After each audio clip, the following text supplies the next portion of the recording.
Hi అండి, ఈరోజు నా కిచెన్లో నేను చూపించబోతున్నాను ఆరియో బిస్కెట్ రెసిపీ. స్వీట్ ఐటెం అన్నమాట.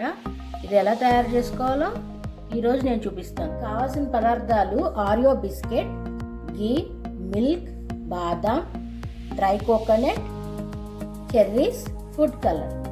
ఇప్పుడు ఇది ఎలా తయారు చేసుకోవాలో మీకు చూపిస్తానండి. ఇది ఆరియో బిస్కెట్ని మనం ఇలా డివైడ్ చేసి ఈ వైట్ని ఈ బ్రౌన్ కలర్ బిస్కెట్ని సపరేట్ చేసుకోవాలన్నమాట. ఆల్రెడీ నేను సపరేట్ చేశాను. అలాగే బాదాంని గ్రైండ్ చేసి పెట్టుకోవాలి. బాదాం పౌడర్ కావాలి.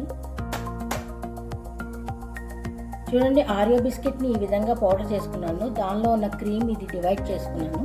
బాదాంని గ్రైండ్ చేసి పౌడర్ చేసుకున్నానండి. ఇప్పుడు దీన్ని ఎలా తయారు చేసుకోవాలో నేను మీకు చూపిస్తాను.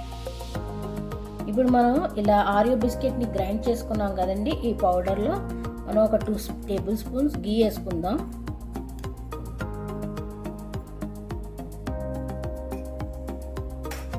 ఇది మిక్స్ చేయాలండి. ఇప్పుడు మనం ఇందులో 2 టేబుల్ స్పూన్స్ మిల్క్ వేసుకుందామండి.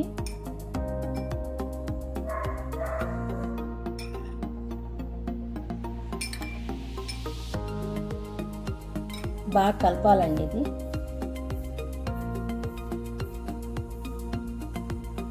చూడండి, ఇప్పుడు ఇది ఆరియో మిల్క్ వేసి మనం తగినంత మిల్క్ వేసి ఇలా బౌల్లో చేసేసుకున్నామండి. ఇలా పక్కన పెట్టుకోవాలి.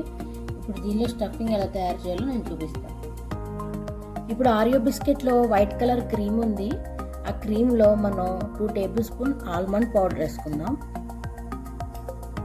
బాదం పొడి అండి 2 టేబుల్ స్పూన్స్ వేసుకుందాం. దీంట్లో కొంచెం ఫుడ్ కలర్ యాడ్ చేద్దాం. మీకు ఏ కలర్ ఇష్టమో ఆ కలర్ యాడ్ చేసుకోండి. పించ్ ఆఫ్ ఫుడ్ కలర్ అండి, కొంచెం చాలు.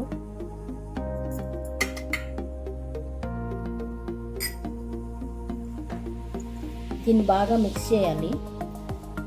2 డ్రాప్స్ ఆఫ్ మిల్క్ వేసుకుందామండి. ఇది మిక్స్ అవటానికి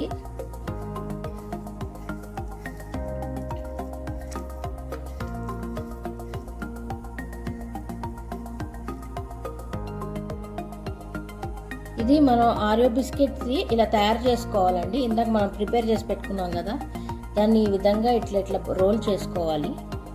రోల్ చేసుకొని నైఫ్ తీసుకొని ఇలా మధ్యలో కట్ చేసుకోండి.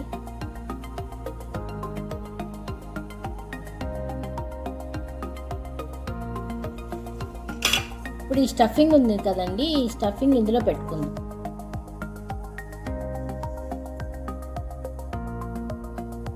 చూసారండి, ఈ విధంగా మనం ఇందులో ఫిల్ చేసుకోవాలి. ఆ క్రీమ్ అనేది ఇలా ఫిల్ చేసేసుకొని, మీకు క్రీమ్ లూజ్ అయితే బాదం పౌడర్ కలుపుకోండి, అది టైట్నెస్ ఇస్తుంది. ఇలా చెర్రీ పెట్టేసుకోండి.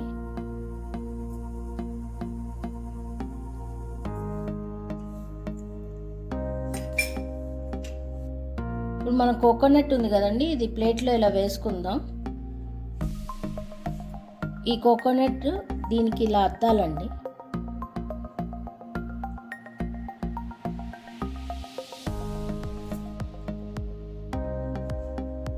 ఈ విధంగా మనం అన్ని తయారు చేసుకుందామండి. తయారు చేసుకుని మీకు చూపిస్తాను. చూడండి, మన స్వీట్ రెడీ అయిపోయిందండి. ఇది ఒక 10 మినిట్స్ ఫ్రిడ్జ్లో పెట్టుకొని మనం సర్వ్ చేసుకుంటే చాలా బాగుంటుంది. ట్రై చేయండి. ట్రై చేసి చెప్పండి నాకు.